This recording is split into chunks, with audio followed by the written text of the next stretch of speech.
Excel is one of the most commonly used tools right across all sorts of organisations, and it helps those businesses really understand what's happening and how to run their business more effectively. The work that the Institute of Chartered Accountants are doing are fantastic in helping give businesses guidance of how to best use the tool so they can be effective and efficient in really supporting the business that way.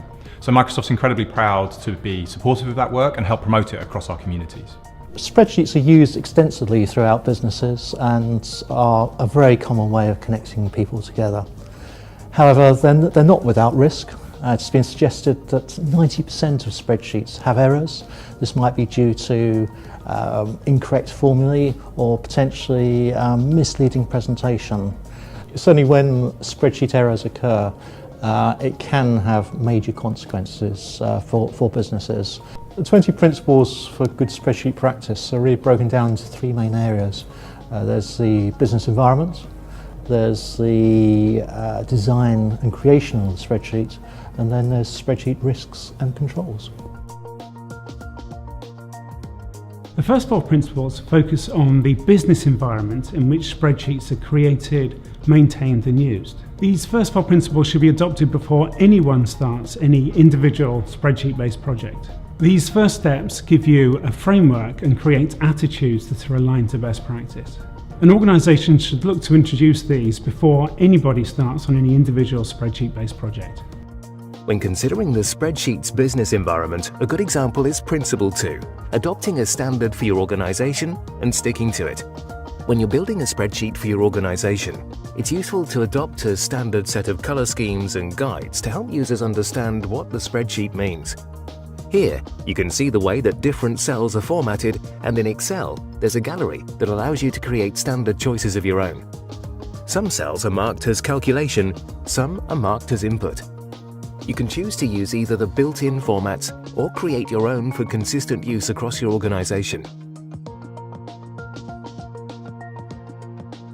So having looked at the business environment, it's now time to start building and designing those spreadsheets. These 12 principles really make you think about who your audience is, who might be using this spreadsheet after you, and most importantly for me, is this spreadsheet future-proofed?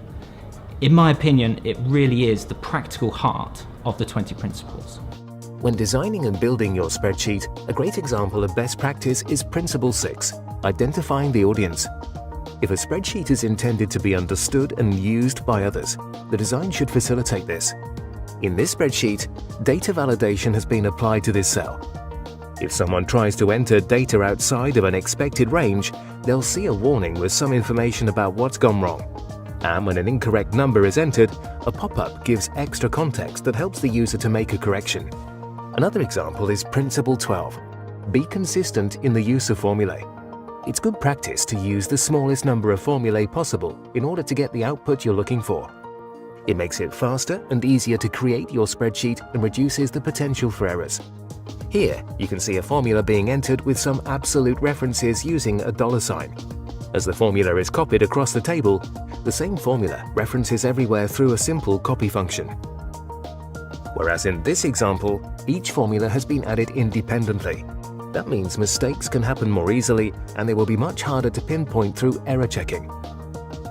This will help you ensure your spreadsheets consistently meet the future needs of your business.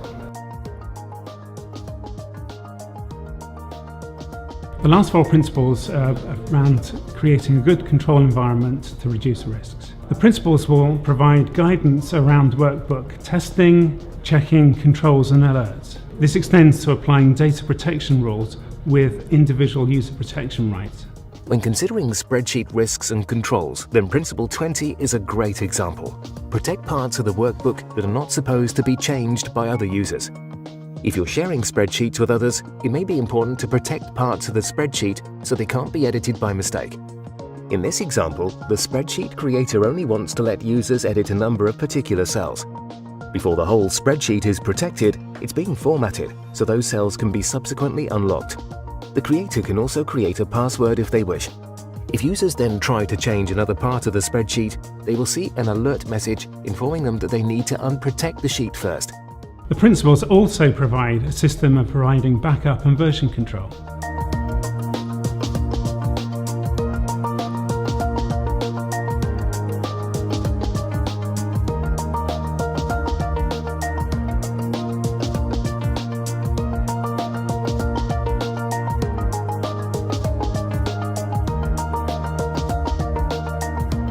find out more about the 20 spreadsheet principles, please download the white paper.